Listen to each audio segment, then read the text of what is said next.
fine. Okay, we are live on the air. If you can call it that. Well, this is, hey, Chicago sports. Chicago sports. This is, sorry for screaming in your ear. Did not mean to do that. This is, I am wearing the throwback to the Southside Chicago Hitmen with Richie Zisk and company of the Chicago White Sox of the 1970s in the old Comiskey Park. Over here we try to support almost everyone that we can. But anyway, because of that, because baseball, we're not going to be talking about baseball right now. We're going to be covering the potential current ballot and our opinions on the Baseball Hall of Fame and what we think and what we're... Well, I believe the election is this weekend. Well, okay, thank you. Do you want to go, since you just tried I believe the election is this weekend. And there are 12 new first-time baseball players that are added to the ballot. Mm-hmm. Okay. I will just give you the list. I won't editorialize because that would be showing, whether I think somebody should be in or not. Okay. But the list of individuals... I mean, I can do that. I can do the editorial. Because, I'm limiting my thoughts. Okay. First-year ballot people, and in order to stay on for the second year, you must receive 5% of the vote to go on to the next year. A minimum and of 5%. You have now a 10-year window to stay on the ballot. Later on in the show, I have a list of individuals who it took longer than 10 years to make the Hall of Fame. Okay, that if they stayed in the 10-year window, may not have gotten in. Okay, that's fact. That's not opinion. Okay, but the individuals this year: Ryan Braun, Sin Soo Chu, want to pronounce his name correctly, Edwin Encarnacion, Gio Gonzalez, Alex Gordon, Cole Hamels, Matt Kemp, Howie Kendrick, Nick Markakis, Daniel Murphy, Hunter Pence, and Rick Porcello. No.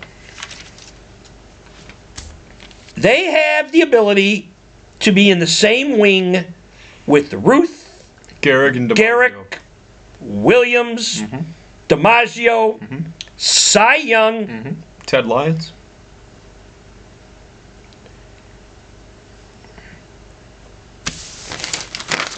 The names that I gave you, they're not even the Hall of Good. But it's conceivable that if any one of them gets 5% of the vote, they could stay on for their second year of eligibility. Which means some of these people would be on the ballot more years than guys like Paul Konerko. Okay.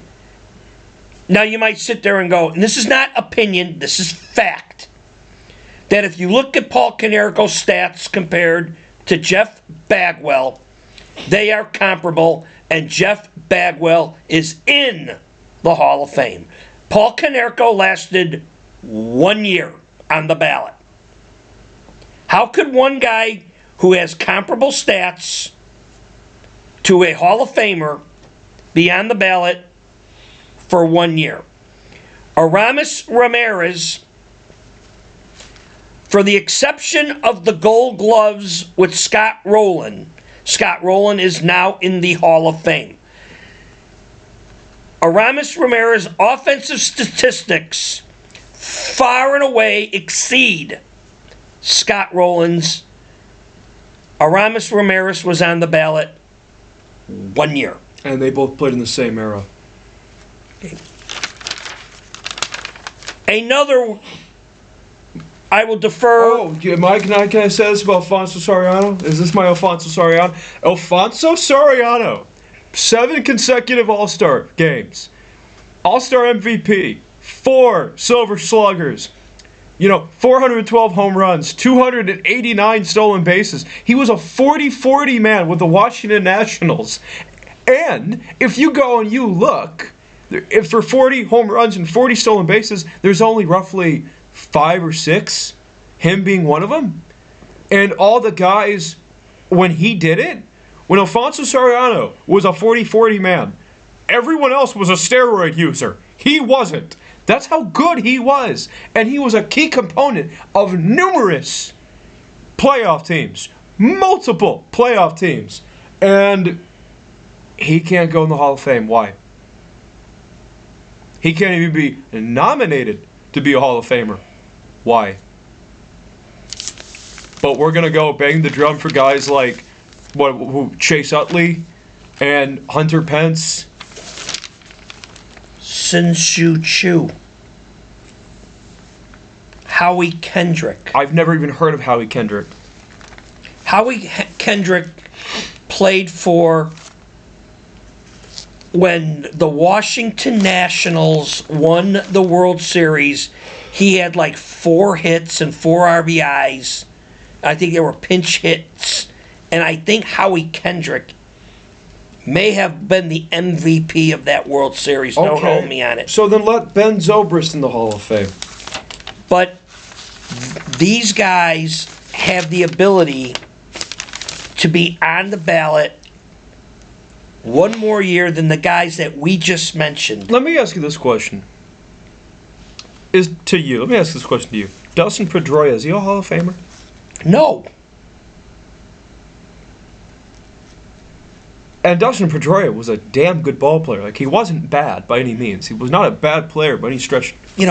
But everybody's getting nutty with this WAR business. I did a little bit of research.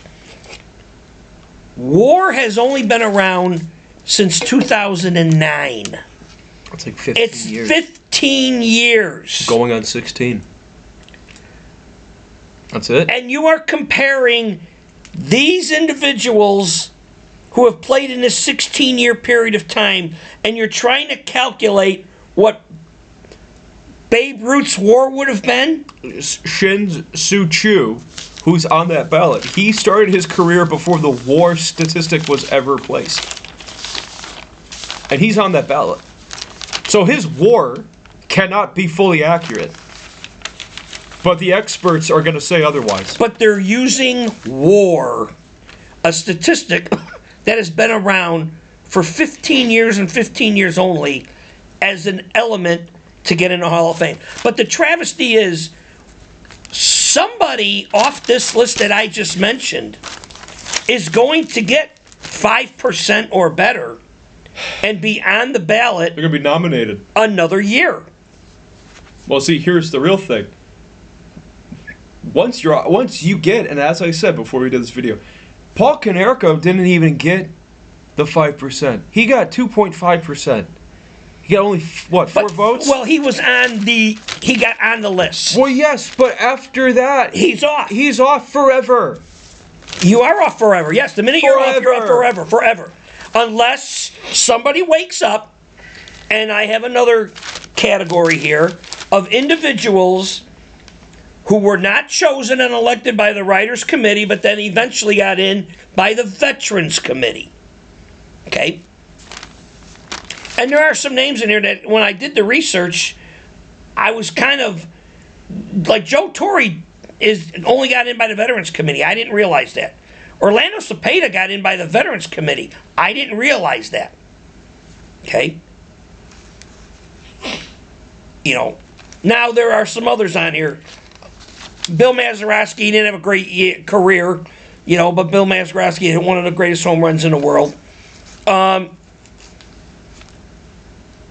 Shandies, I didn't look at his normal stuff.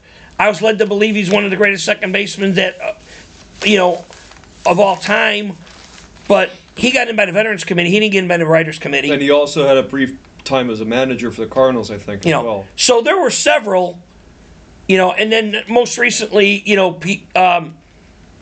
Ron Santo. Ron Santo got in. Who got in last year? Pete Rose got in, didn't he? No, Pete Rose didn't. Not yet. No. No, Gil Hodges, Buck Weaver, I think, got in on one of those. And they're saying that they're hopefully... No, not Buck Weaver, Buck O'Neill, I'm sorry.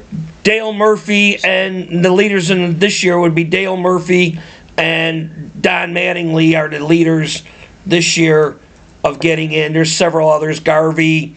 Why is Garvey not in? I know that's a touchy subject with you, but... I don't have factual evidence on that, so I cannot make a statement to that. But Garvey's one of the best all-around first basemen to ever play. Keith Hernandez has got... And when they talk about... Please, let me have a point here. I would have Keith Hernandez in before I would have Steve Garvey in because... Well, because Garvey beat the Cubs. I know how you feel on that. I agree with you, too. But I think Hernandez has got, like, double-digit gold gloves. 11. That's the most of any first baseman. And he's won batting titles, and I think he's got... World Series MVP. Multiple 2,000 hits or 2,500 hits. And he's not in. Not in. And he's a tremendous broadcaster, and everybody loves him. And not in the Hall of Fame. But they're going to have to be in this. But the fact of the matter is that the joke of it all is those first 12 names that I mentioned.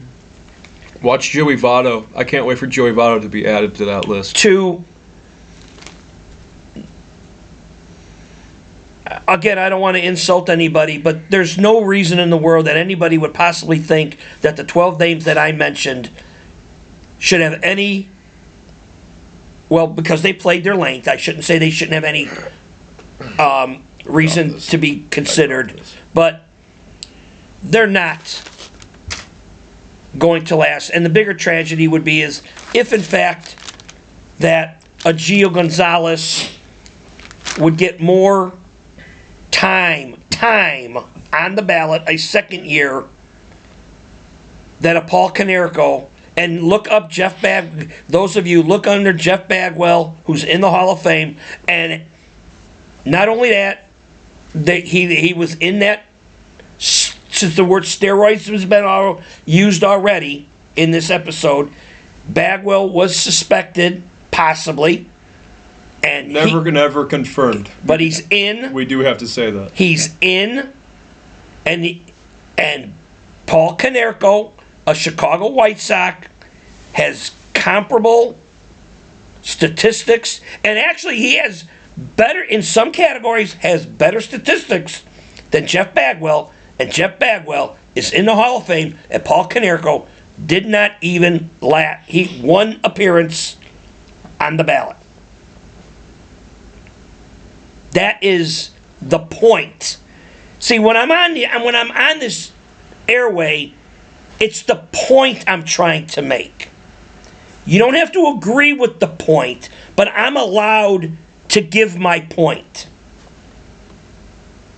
Okay? So, and when I give a point, I can back it up. That if you got a guy here who's in the Hall of Fame, and you got a guy here who's not in the Hall of Fame, but he's got to last more than 1 year. Is there any pitchers on that list? Were any of them? I don't remember. Cole Hamels. Okay, well he'll get in. I don't have any issues with Cole Hamels getting in. But I don't think he's got 200 wins. I haven't looked. Is 200 the new 300? No, but Hamels had a great all-around body of work. He was a World Series winner. He's not John Lester. No, well, he's comparable. But Lester's got to go in first. Well, Lester won both in Boston and Chicago. That kind of makes him a Hall of Famer right then and there, in my opinion. It took Jim Cott on the executive committee. And he had, 16 Gold Gloves? And 280 wins. Louis Tion's not in. And if you're going to tell me that Cole Hamels is going to get in this 10-year window, and a guy like Jim Cott couldn't. Didn't Louis Tiant win 3 games in the 1975 World Series? Yeah, and he had a good career. But Cole Hamels, a lot of guys have won world. If that's the case, then Wainwright. No, Wainwright will get in. I've already bit that bullet. I don't have to like it, but I've already bit that bullet. He's not going to get in the 10-year window. I think he'll get in like the 7th or the 8th. But I'm saying no. In his 10-year eligibility, he's not going to get in. I think he will. I don't think so. But now, bringing a 10-year window into play, the 10-year window has only been in effect since 2015. So 11 years. Before that, the window was 15 years to get in the Hall of Fame. Do I dare tell the people why that got changed? Do I dare acknowledge that? It's because they wanted to shorten the time frame, because at that point of time, guys such as Barry Bonds, Sammy Sosa, Roger Clemens were on the ballot, and nobody liked it. Yeah, you want to reduce their opportunities of getting in. See, and may I also go another step further? May I also say something? Do you want to know why? Because you always complain, and just again,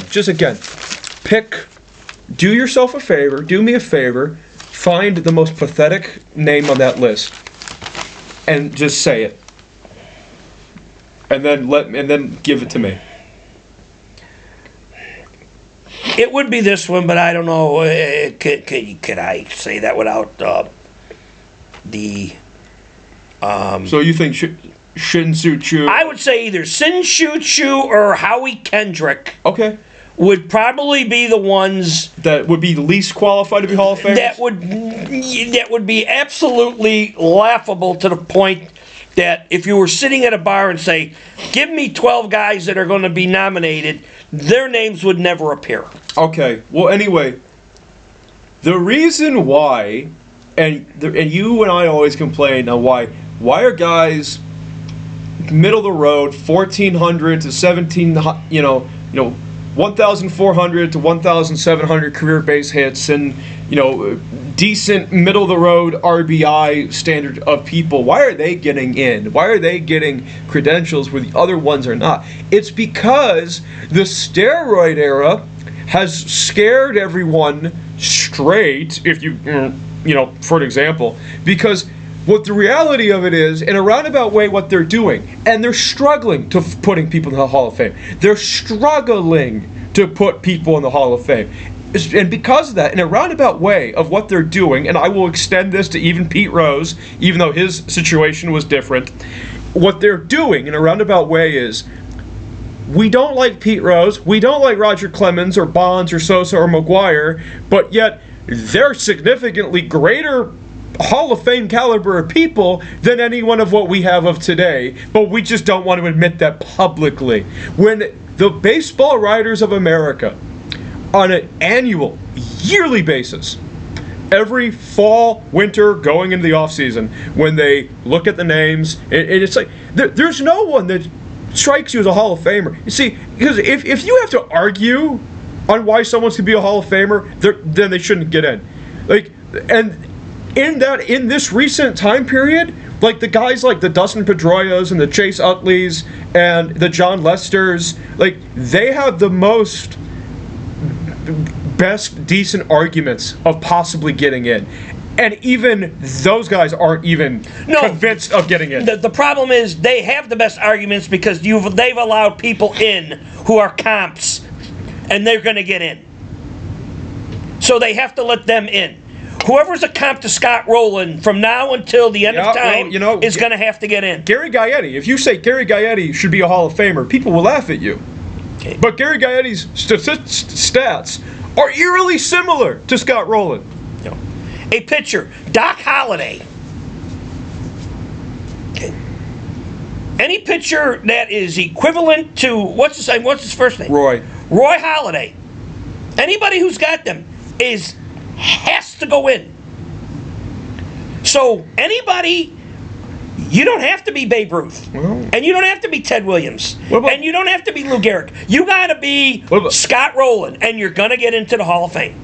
Well, and part of that is because if you play for a certain team, Scott Rowland was a Cardinal, David Ortiz was a Red Sox, Pedroia will get in. See, because people like David Ortiz, people like Scott Rowland, people liked, Pedroia. Nobody liked Chase Utley. Nobody liked Daniel Murphy. I believe Chase Utley still has one more year of eligibility this year. Chase Utley will not get in, and he was a critical part of that Philadelphia Phillies team, and he will not make the Hall of Fame. Well, Johnny Rollins was a critical part. Just because you're a critical part doesn't necessarily mean you're going to be. Aroldis Chapman was a critical part of the Cubs winning the World Series. There ain't no way in hell he's ever getting in the Hall of Fame. I think he might. Okay. I mean, doesn't he have the record of the hardest thrown pitch, which is 103? Sid Finch does. Look up Sid Finch. He's not real, but look him up. Now, the either the good or the bad of the 10-year and 15-year is the guys I'm going to mention now. In the 15-year window, it took them almost to their last year of getting in. Meaning, if they were the 10-year window, they would not have gotten in. Bert Blyleven's got he's got over 300 wins and 3,000 strikeouts. When he retired, he was the 6th or 7th all-time leading strikeout leader. It took him 14 years. One more year of eligibility. And it took him it just should have been a lock. Bruce Sutter, I think at the time that he retired in saves. It took him 13 years out of the 15 years to get there.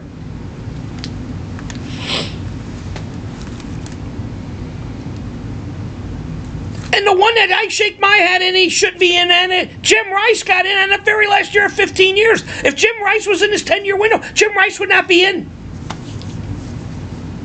Oh, you know how I feel about the Hall of Fame, and I know how you feel about the Hall of Fame. But I'll meet you halfway.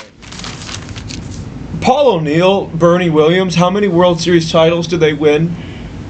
Like, what's their overall statistical data? They've won a lot of World Series. No, because, that for me, that's when I think Hall of Fame, that's my benchmark.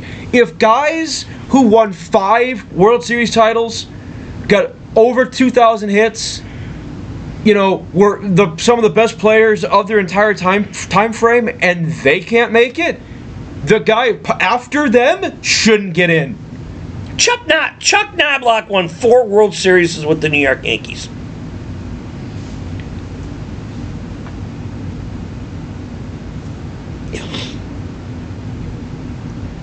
Kung Fu Panda won 3. All right, he got 4, I think. I don't even know the guy's name. Oh, he won. Did he win one in Boston? I thought he did. What was his name? I don't even. So what your logic is? He won 4 World Series. Therefore, he should be in the Hall of Fame. See, you're missing my boat. To be a Hall of Famer, you have to be a Hall of Famer. If you don't have one thing, you have to make up for the advantage. The Chicago Cubs went 108 years not winning a World Series title.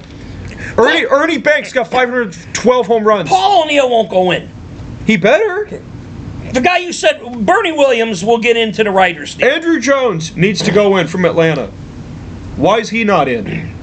Well, the problem is... Albert Bell, I think, should be in. Okay. The problem is...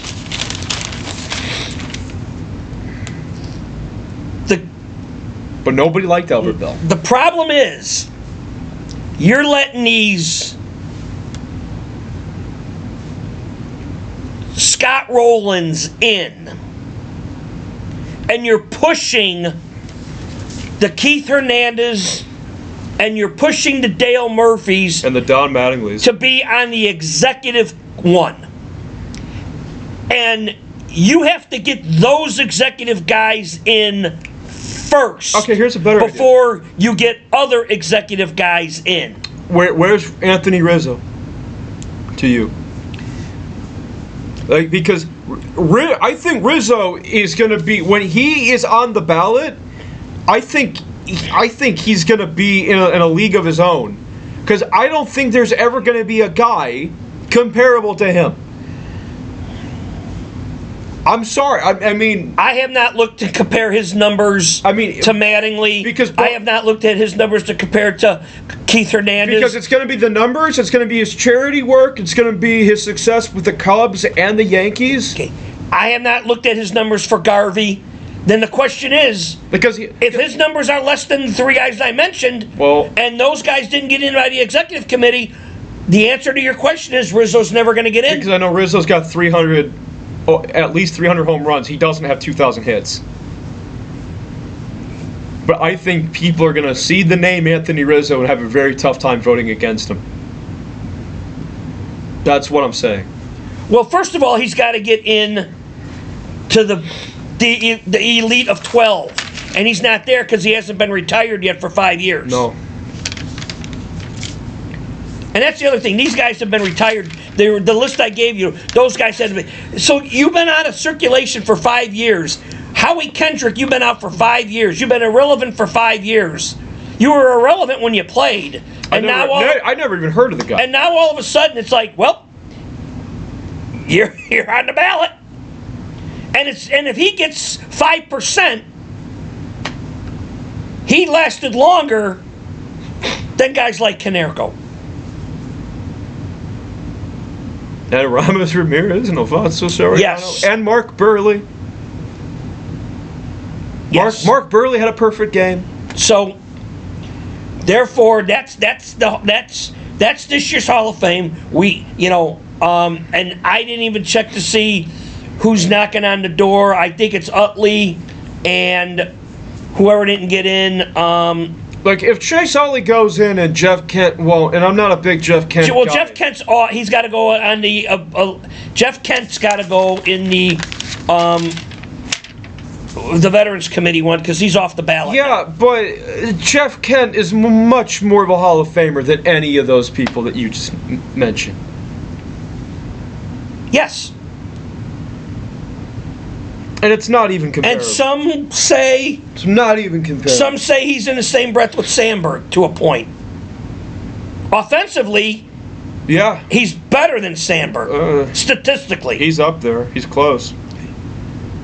And Pedroia is not even close to either one of those two. But Pedroia will get the sympathy votes because I don't know anything about that. Well, his leg. You don't remember when Manny Machado slid into him? And then he broke his leg, and then everyone was feeling bad for Dustin Pedroia. You don't remember that? That was years ago, but. Well, that leads me to something else, but I can't. I'm not going to go down that rabbit hole because I'll get accused of favoritism. No, disparaging somebody because somebody's career was shortchanged because of an injury. And I know where this is going. And I'll get. No, actually, no. You can open that up. Is it the Sandy Koufax? No. No. Then who is it? If it's not Sandy Koufax, I can't say his name. I got in a big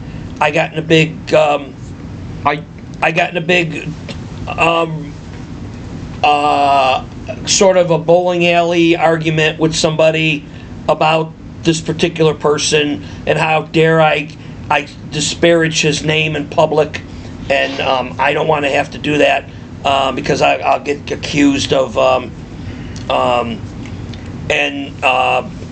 just mention I'll just name the person who's getting screwed. Buster Posey got hurt because of an injury, and Buster Posey's career would have been better than this other individual who is linked to be the greatest at his position that has ever played.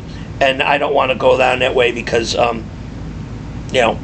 that would just be my emotions getting into this, not fact. But if Buster Posey's legs would have stayed healthy, Buster Posey would have exceeded all offensive and defensive numbers to somebody who is out there thinking that a group of people think he's the greatest at his position that has ever played. And that's all I'm going to say. I don't know why you couldn't just say it. I mean, I know exactly what the player is that you're referring to. Because I get criticized for... Well, I mean, you won't specifically talking bad about people. Even though my point, as I said before, I can back up my point, because this individual statistics and his gold gloves and everything were cut short due to an injury. I can back that up. Well, you can also back up that the other individual, without naming the player name, you can also back up the fact that that other guy who should not be named has won gold gloves because he was, to be quite honest, the only one to be qualified. I can have a day show of the qualifications of what it takes. Many of you don't even know what it takes to be a gold glover. And yes, the Sandy Koufax thing, I still question Sandy Koufax. And again, with Hall of Fame stuff, Koufax had a 4-year period of time where he sucked. Then he had another 5-year period of time where he was amazing. So are we bringing people into Hall of Fame who've just had a 5-year period of time? Because if you do, okay. Tim Lincecum comes right up there if that's the case. I was going to go Doc Gooden. You could. No pitcher dominated in my lifetime within a 5-year period more than Doc Gooden. When you're 24-3 and you're striking out almost 300 batters for a 4-year period of time, and okay, but he's not in. Okay. Well, you know, I'm not saying he deserves it. Well, I would say he does. But if we're going with, but if you did it for Sandy Koufax, you could do it for somebody else. Okay. And I get laughed at all the time. You're an idiot for, No. Look at Sandy Koufax's body of work for his 9 years. His first 5 years, he was abysmal. He couldn't find the plate. His last 5 years, I believe he was under 500 his first 5 years. And then he had a renaissance. No, he had a great 5 years. I'm not denying that, and neither are you. But overall, and this is another tidbit for you folks out there, the only qualification to make the Hall of Fame is play a minimum of 10 seasons. Sandy Koufax had 5 good years and another 5 bad years. His first 5 years was horrible. His final 5 years were amazing. 5 plus 5 equals 10. So really, what you're telling to me is all you need is 5 Hall of Fame seasons. Look at Dave Kingman's greatest 5 years in a row and compare them to other power hitters that have played. And when I say Dave Kingman needs to be in the Hall of Fame, but he doesn't. But you know what? Dave Kingman was only about 24 home runs short of 500. And if Dave Kingman would have got 500, that's a magic number to get into the Hall of Fame. But if you look at the 5-year period, if we're using the Sandy Koufax theory, then you look at that and then you open the door for everybody to be in the Hall of Fame. Well, and the Sandy Koufax theory opens up the door, and you know where I'm going to go with it. Because if we're falling on a sword for how dare Bond, Sosa, and McGuire surpass Roger Maris, but yet they don't want to put Roger Maris in the Hall of Fame. That's kind of where why is Thurman Munson not in the Hall of Fame? Thurman Munson's life was cut short. He died. He was killed in a plane crash. The family was in Ohio. He got the airplane. Thurman Munson might have been a greater point than the point I made with Buster Posey had Thurman Munson not be killed in a plane crash.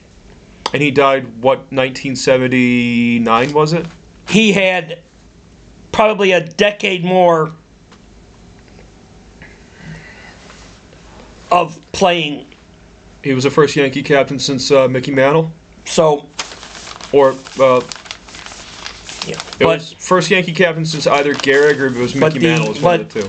But I don't know if the executive committee stuff I do know is this weekend, and maybe maybe the right guys will get in.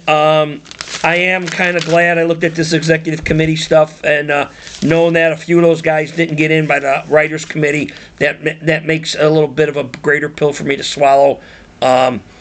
And again, those original 12, look them up and ask yourself the question, do they actually need to be on the ballot? I say no. I mean, the Hall of Fame ballot needs to be completely reconstructed, but they're never going to do that. So. No. You've been to the Hall of Fame. I've been to the Hall of Fame. Don't get me wrong. It's cool. It's nice to see, but it's an entire joke. And people want to say, "Oh, it's because of steroids." No. It's always been a mess. It's always been a mess. Why? Phil Cavarretta is not in. Phil Cavarretta played in 17 World Series games, hit .370 in all of them. Well, collectively. But that's all I got on this Hall of Fame episode. Again, it's this week, this weekend, so we'll see what happens. It's a big weekend. It's got that and some we'll mention some college football stuff in our next football episode. So that's all I got. Unless you got anything else you want to add. I just can't wait to see. Well, you know what? Let me say this. For all the people that I know that say Adam Wainwright's going to be a Hall of Famer, look up Carlos Zambrano's statistics. Look up Mark Burley's statistics and compare that to Adam Wainwright. Adam Wainwright, yeah, sure, he's got 200 wins. But Adam Wainwright never had a Cy Young, never had a perfect game, never had a no-hitter. What did he do on an individual standpoint? You're going to put a guy in the Hall of Fame that never stood out from the crowd? Really? And also, I'll go another step forward. Max Scherzer is more of a Hall of Famer than Clayton Kershaw. Clayton Kershaw, much like Sandy Koufax, ironically, both of them are Dodgers. Kershaw, he had the 5-year stretch of time where Kershaw was viewed upon as the great end-all, be-all, but he was just a great playoff choke artist. When Tim Lincecum and John Lester were winning World Series titles. Nice. Kyle Hendricks. I think he won a World Series when Kyle Hendricks was in his prime. I say, we can't say that because Kershaw's got 3. Well, one of them was a 60-game schedule. So if that was full season, you wouldn't really know how that would have turned out. And the other 2, he got carried. He got carried by a stacked, loaded team. Stop it. What are you talking about? But anyway, I think a current active player right now who's a Hall of Famer. I think Aaron Judge is a Hall of Famer. That's for certain. You think Bryce Harper's locked to go in. And you think Mike Trout's kind of on the bubble, and I'm starting to agree with that because, Trout was great in his day, but how much further can he go? How much further can he play with all the injuries and the inconsistencies that he's got going for himself? And I don't know. I'm really looking forward to seeing how the Baseball Hall of Fame is going to screw this up again and then sit back and wonder how and why and try to explain to everybody with Brian Kelly. Not Brian Kelly. Oh, God, who's that analyst I can't stand? Not Brian Kelly.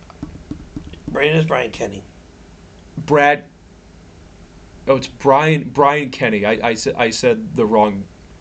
I got him confused with the LSU football coach who got fired.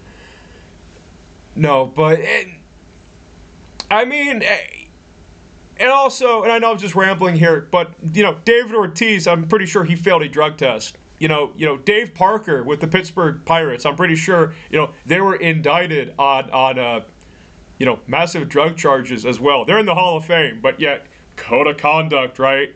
Oh, code of ethics, right? Oh, moral clause, right? Okay, sure, yes. Okay, sure. Anyway, we're going to leave you with that. And I hope you can go and look at Sid Finch's statistical data. He was amazing.